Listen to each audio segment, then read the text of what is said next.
hanggang pagsapit ng gabi. Sa Palawan, maulan sa umaga sa katimugang bahagi ng probinsya habang meron namang aasahang thunderstorm pagsapit ng hapon sa Central Palawan. Sa Visayas, maghapong uulan sa Leyte provinces at uulan din dyan sa may Northern Cebu bago lumubog ang araw.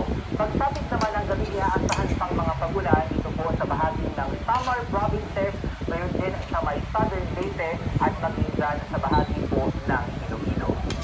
Sa Mindanao naman, may kalat-kalat na ulan sa umaga at tanghali sa Caraga at uulan din pagsapit ng hapon dyan sa Zamboanga Peninsula. Mas malakas ang boost ng ulan pagsapit ng gabi dyan po sa may Zamboanga at maging dito sa may Surigao del Sur. At ayun naman po sa Metro Manila, aasahan pa rin susunod ng mga nagdaang araw. Ang araw po sa umaga, pero pagsapit ng tanghali at hapon ay pupulilim at may tsansa ng pag-ulan bandang tanghali at hapon po yan. At yun ang update sa lagay ng panahon.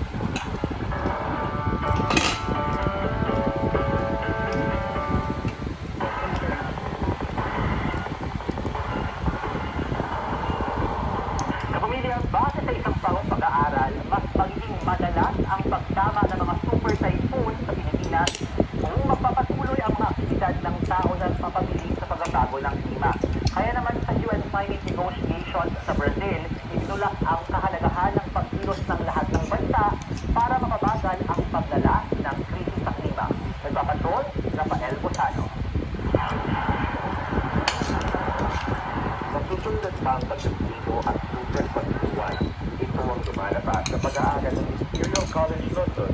Lalo sa papatuloy na tinatawag ng anthropogenic climate change o yung pagbabago ng klima dahil sa mga aktibidad ng tao. Ayon sa pag-aaral dahil sa patuloy na pagsunod ng langit, gas at coal. Mas bumilis ang hangin at dumami ang ulang dala ng pagkuwan. Tumaas rin ang pintala nito sa ekolohiya. Kaya ayon sa mga lingkong biktima ng mga bagyo, panahon na para ipaalam sa mga bansa ang kalunos-lunos na sitwasyon ng mga binabagyo at pangit. Si Trixie, biktima ng sugat pag-uudit noong 2021. Pero hanggang ngayon, tanging mapataala-ala ang trauma na dinana ng kanyang buong pamilya. Sabi ni Papa na hawak kamay lang kami. Kahit anong mangyari, walang bibitiw.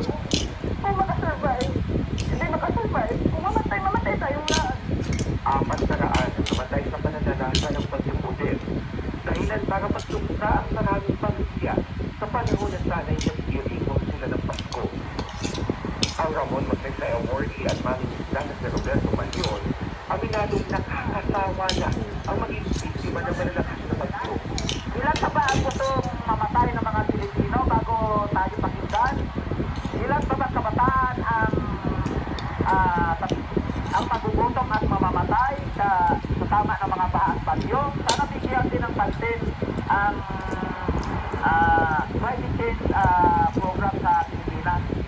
Kaya ilang biktima ng pag-uudit, kabilang na si Tracy, ang naghain ng kaso laban sa isang malaking fuel company dahil sa pinsalang itinulot umano nito sa buhay ng maraming tao.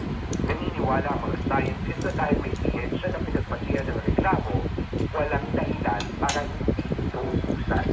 Scientific data is not lying, and it's showing that it is indeed a consequence of global warming and the emissions that are up in the atmosphere that are causing all this destruction. Para sa mga biktima ng bagyo, gaano man kaingay ang kanilang pinagalawan ngayon, nananatiling buo ang kanilang loob para patuloy na ipanawagan ang pagpapanagot sa mga mayayamang bansa, alang-alang sa kinabukasan ng kanilang pamilya. Ang napila nila ngayon, bigyang pansin ang anong napakahalagang usapin ng klima. Nagagalit tayo dahil isa yung hindi napapansin at hindi pinapakinggan ang ating panawagan. Hindi natin to papapansin ngayon. Pero alam ko na sa future, siguro sa magiging apo ko, siguro masasabi nila na naging warrior ang lula ko. Sa isang mensahe, inaalalahanan ng Santo Papa ang lahat na kahalagahan ng pag-ibig sa pagkilos na may pananampalataya at pangangalaga sa biyaya ng Diyos. Rafael Borsado, ABS-CBN News, Belém, Brazil. Brazil. Babalik sa Manila ang hitmaker na si Jason Derulo para sa isang unforgettable party. Mag-active naman si Angeline Quito para sa isang bagong pelikula. Nagpapatrol, Ana Ceredo. Huwag na huwag mong ikwento kahit kanino. Pahinga muna sa pagpilit si Angeline Quito para naman ang pagpakaba sa suspension niyang ang hapong si Dayan. Kaya manuli si Angeline Quito kahit paminsan-minsan lang ang movies kanta niya. Mayaman rin si Angeline. Deboto ng Kona Sarena. Sabi pa ni Angeline, wak ang Diba? mensahe ng pelikula para sa mga Pinoy ngayon. Pag napanood ko ng mga Pinoy kahit saan sulok ng mundo, I'm sure na mas magiging matapang sila sa mga gusto nilang ipaglaban sa buhay nila. Illustrate at full circle moment naman para kay Tia Season ang kanyang comeback performance ng reto na naman. Kasabay ng kanyang contract signing sa Star Music sa Dolby Theater. Ito ang lugar na ipinangalan sa kanyang lumaong amang Colin King Dolphy at dito rin siya unang iba. Self-spoiler, that's ka naman. You know, hindi na mag-iba yun. I told her at the time, when she lost ako na lang, she was back in the wing. And smiling from ear to ear, really very proud of Leah. So, I can imagine him, wherever he is now, still watching and guiding. Ang spectacle like you've never seen before. Kaya nilarawan ni Jason Derulo ang kanyang concert party sa Manila sa December 22. How is there any show like this? You know, it takes you on a roller coaster ride, and I'm gonna have some of the best dancers. Aawitin niya ang hit at bagong song, kaya asahan ang walang pahingang sayawan at sigawan sa Sabado. Ana Streto, ABS-CBN News. Sa pagbabalik ng TV Patrol, Ombudsman na si Christine Remulla, tinawagan ni dating Speaker Martin Romualdez kaugnay ng kontrobersya sa flood control project. At King of Play, Rafael Nadal, balik tennis court. Kalaro, ipinay tennis ace, Alex Ayala. Tuloy-tuloy pa rin ang mga balita sa pagbabalik ng TV Patrol. PPP-CMM, número 1 sa aksyon. Oras, alas 7:13 ng gabi. Oras sa disenyo ng Gcash. Basta may link, full i-click. SMS moving scam yan. PPP Patrol sa DCMM at DCMM Teleradyo. Good morning, my dear friends.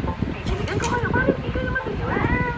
Kasi, sorry di kita nakita. Nataligan sa Pinoy. Good eyesight makes perfect moments for expert eye care, state-of-the-art facilities, affordable eyewear. Go to EO. Love your eyes. The stage is set and the universe is launching. Playtime proudly stands as the official journey partner of Miss Universe 2025, where beauty meets love, cheering for our very own Atisa Manalo. Join the journey, raise our flag, let's support Atisa Manalo at Tea Time on the global stage. Watch the 74th Miss Universe preliminary competition live on the Playtime app. www.playtime.ph. Playtime now. Gambling can be addictive. Know when to stop. Visit www.hubcore.ph/regulatory for more details. KSUS number 30113 and 103025. Playtime. Playtime na. 7:14 p.m. Ang oras na ito ay hatid sa inyo ng Gcash.